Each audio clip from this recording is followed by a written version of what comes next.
What's up, y'all? We back with another video. The thumbnail and the title is real. It is real. It was on Fox News. I haven't watched the video yet. I just got alert from it, and I'm just sitting here watching NFL games. You know what I'm saying? NFL Sunday, and I get this news. So I'm not gonna waste some time. I'm about to mute myself, and we're gonna get into the video and really figure out what the hell is going on in America. Let's go. Well, this is a Fox News alert. Former President Trump is safe after gunshots were reported while he was golfing at his club in West Palm Beach at the Trump International Golf Course, not Mar-a-Lago. The former president is fine, his campaign says. Those shots were fired in the vicinity of the golf course. We're now waiting for an update from the Secret Service and police about all this. Hello and welcome to Fox News Live. I'm Eric Shawn. Okay, so if it was in the vicinity, it might not be at him, but it was in the area. So, damn. All right, yeah. And I'm Marthel Neville. So the Trump campaign did not specify where those shots may have been fired. And this, of course, is coming 2 months after the former president was shot at a rally in Butler, Pennsylvania. And we do have Sean Hannity. Sean is going to join us live right now from your home studio. Sean, unfortunately, we're talking about this very subject today, unfortunately. But What do you know? Have you spoken to the former president? I've spoken to the president, and I spoke to his golf partner, Steve Witkoff, a well-known developer, businessman in Miami in the Palm Beach area. So I got a lot of details. I'm very aware of the New York Post report that said that it was, well, outside of what's called Trump International in West Palm Beach, which is where I am. And anyway, so long story short, is President Trump, they were on the fifth hole, they were about to go up to putt, and the way Steve Witkoff, now, just as a little bit of background, Arthel, I happened to go to breakfast with Steve Witkoff and another friend of mine this morning, and I was invited to play golf. They happen to be really good golfers. I don't have a lot of time to play golf, so I said thank you, but I'm not going to go out on the golf course and get killed out there. But long story short, so they were playing, they were on the fifth hole. And the way Steve described this, the way the president described it, they both had exactly the same story, which was that they heard pop, pop, pop, pop. And Steve went into great specificity and great detail as to what happened right after. Within seconds, the Secret Service pounced on the president, covered him. You had snipers with tripods. They knew the direction where the shots had been fired, and they had eyes on the location where the shots had been fired. And long story short, they were I have confirmed with both the president and with Mr. Witkoff that the gun has been found. They identified it as an AK-47, and thanks to Secret Service. An AK-47?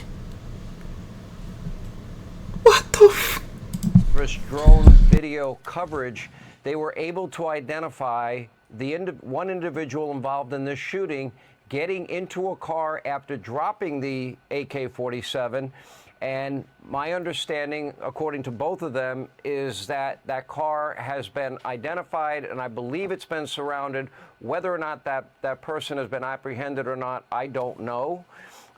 This happened in a matter of seconds. A little more color, a little bit more details on this is that when they got on top of the president, immediately what is called a fast cart that I believe has steel reinforcement and protection was able to whisk the president away. And then the Secret Service immediately sprung into action. They had eyes on where the shooting had occurred. I saw the New York Post report that these were two people shooting at each other outside the course. I do know, and they did confirm that the shots were outside of the course, but certainly seemingly within range of the former president. So we don't have any details on any of that. They don't know that part. I only know the part of what they experienced while they were playing golf at Trump International in West Palm. Thankfully, the president is safe. Steve Witkoff is safe. The Secret Service apparently acted with incredible speed and professionalism, and but certainly alarming in every way imaginable in light of what happened in Butler, as you mentioned. Yeah, of course, this is very alarming. And Sean, have you spoken to the former president or texted with him? I have spoken with the president 3 times since this incident, and each time I got a new piece of information. One, that they had found, first of all, what happened with the shooting. The second thing, that they had found an AK-47. Third, Right. that their drone footage was able to give them enough surveillance to identify the exact car that the individual involved in this shooting got into. And further detail that they gave me was that they were updated and told that that car had been found, identified, was surrounded by law enforcement. I don't know what happened from there. It could not have been too far away. I would say the time frame was less than a half hour between the time that the shooting actually took place and they identified the car. So I'm trying on all to fronts, find out, like, how is he doing? That's what we want to know. How is he doing, if you spoke to him? You know, well, you really want to know the truth, Arthel? He goes, well, there's more details, because I did hear, and Steve Witkoff was very clear. The first thing the president did when he got back to the clubhouse was make sure that everybody else was okay. He didn't see his golf partner with him. Where's Steve? Where's Steve? Where's Steve? And then Steve says, I'm right here. He got in maybe a few minutes behind the president. The Secret Service was able to get everybody to safety. Everybody else was taken off the golf course. Then when the president found out everybody was safe and nobody had been harmed, I guess in typical fight fashion, Trump said to Steve, and then he related to me, I really wanted to finish the hole. I was even, and I had a birdie putt, and it was on the fifth hole. Which shows a lot of, I think, guts and gumption, and very Trumpian, I guess, in every way. But, you know, the good news we can report is that in spite of this being in such close proximity to the president and others and the Secret Service, that they were not harmed and that they are in safety. And I know the investigation will go forward. Probably more details, I would imagine, as time unfolds. Sean, for those who don't know that area, the Trump International Golf Course, West Palm Beach, across the causeway from Mar-a-Lago. I mean, it's in a residential neighborhood. You've got, Burger Kings and convenience stores all around. Any word do we know from police? Was this gang-related shooting, 2 gunmen shooting at each other's? And you've got to hand it to the Secret Service to have it drawn up and to be able to identify this, so quickly. Right. There was only one. I'm sorry, I'm gonna go back a little bit. The Secret Service have no choice but to be on that now, because he already got shot. You know what I'm saying? So they have no choice but to be on that now. You know what I'm saying? No matter what's going on between whatever party you represent, I don't think anybody should get shot at or die. I don't care who you are. I don't care how bad. I don't care what you think Trump did and didn't do. Nobody should get shot at, bro. Let's all just come to our senses and be human for a minute. You know what I'm saying? I don't support no shootings at all. Just let that be known. Let's go. Identify this, so quickly. Right. There was only one credible news report that I saw, and it was a part of News Corp, which runs the Fox News channel, came from the New York Post, that they believed the shooting was between 2 people outside of the golf course. But there's not a lot of details to that as of this moment. Now, I would assume we're going to get more information from the Secret Service. I know that there were at least 30 to 50 sheriff and West Palm Beach police there. They responded immediately. I happened to be driving in and around the area. I drove past Mar-a-Lago to see what was going on. There was a heavy police presence. Ever since the shooting in Butler, that had been a very common scene, but not like this. It was more active than usual. But the fact that everybody's okay and 4 shots were fired, it's honestly, it's disheartening on one level, it's sad on another level, and it's scary on a level that, somebody with an AK-47 could be that close to the president or former president and top presidential candidate, and just 50 days before an election. Yeah, Sean, you're right. It's very disturbing. Everybody's nerves are on edge. And as you just told us, the president, former president, his true fashion, that he has kind of sucked it up and just said, look, I'm okay, my people are okay, and I wish I had finished my golf round there. But it is a very tense time, and we don't know exactly right now if, in fact, this was something that was directed at the president or this was something happening separate from him, but it definitely was too close for comfort, given what happened on July 13th in Butler, Pennsylvania. Yeah. I think, Arthel, you're raising a really good question, and we'll find out. And I never like to rush to judgment, and it has served me very well in my career.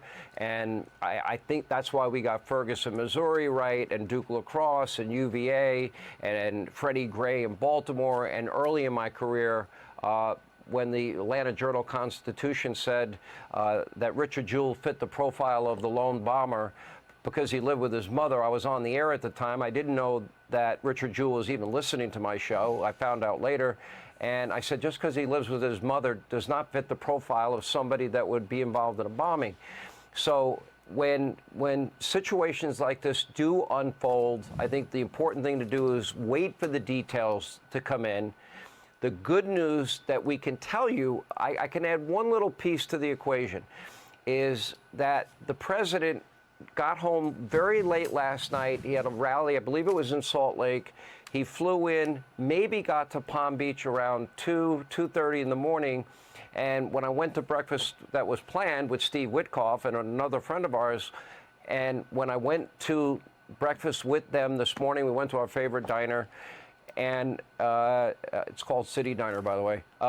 We went there, and the president had written him when he got back, any chance you want to play golf tomorrow, because he had a scheduled lunch with the president. I was not a part of that. So long story short is that, as of now, we know everybody's okay, but we've got to understand what the perimeter is, in my view, Arthel, which is what you were saying. In other words, I would say we define a perimeter for any elected official, Republican, Democrat, liberal, conservative, I don't care, that it's got to be within any distance of any long, high-powered rifle. That's got to be considered the perimeter going forward. We saw the Democratic senator this week telling America they're going to be shocked and appalled at what we learn about the Butler shooting, and we'll have an interim report coming out maybe this week or next week. And those words are chilling. That's Senator Blumenthal that made those comments. So long story short, I think there's a lot more that we have to find out. I'd like to hear from the Secret Service. I'd like to hear from law enforcement. I feel like a lot of information in the Butler shooting was very slow in coming forward. If this was an outside event, as the New York Post is reporting, fine, let's get the details of that as well. The American people have a right to know, and we have to certainly re-examine what the perimeter is for any president, any presidential candidate, any high-ranking official, in terms of the distance and the power of a rifle and what it could do. But to hear Steve Witkoff describe, he heard pop, pop, pop, pop, and the Secret Service diving on the president, and he's watching all of this unfold in real time, is a pretty chilling scenario. It must have been really frightening and harrowing. Thankfully, Sean, the former president is okay. And it kind of reminds me, remember when President Ronald Reagan was shot? His humor, he said, when he was in the emergency room, he said, honey, I forgot to duck, for the former president to say, I couldn't finish my fifth hole. Certainly authorities will find out what happened here, and if this indeed is a street crime. He said that directly to me, Eric. He said, well, and then Steve Witkoff confirmed it. Once he knew everybody was safe, his first priority, he was in a bit of a panic about where's Steve, where's Steve, where's Steve. He didn't know what had happened because he had got whisked away in a golf cart that moves like 100 miles an hour. Then Steve is watching these guys on tripods, identifying the location where the shots were fired. And so he's watching that unfold, probably seeing his life flash before his eyes. Then gets back and he's wondering, okay, where are my friends? Where are the Secret Service agents? The president did go out of his way to praise every one of these agents. Steve did say that he went up to all of them individually, thanked them, shook their hand, told them how much he appreciated them. And then he went to I was even. It was the fifth hole. I had a birdie putt. I really wanted to finish the hole. So, well, Classic Trump, if you ask me. Well, we're happy that as of now, this is a good note to end on. But as you said, Sean, the investigation definitely will continue. And of course, we here at Fox will have all the details as we get them. Sean, thank you. All right. Sean, good All right, to see guys, you. thank you. Thank you. Good to see you guys. Absolutely. But like I said, nobody deserved to get shot at, shot around, none of that. Like, I wish everybody should get rid of guns and we all just be happy, but that's in another lifetime. Yeah, I don't care who it was, man. Nobody deserved to get shot at, bro. We could talk about if people deserve that later, but presidents in general, no, bro. People, I don't care who you vote for, what you represent. Nobody deserves that. But yeah, y'all. Yeah. If y'all want to keep getting updated on this new stuff, politics, make sure you subscribe to the channel. On our way to 1 million subscribers. Hit that notification bell so you get notified when I upload. And hit that like button if you like the video. And it also pushes my videos out more. So let's get it, man. I love y'all. Yeah. Peace and love, baby. And we out.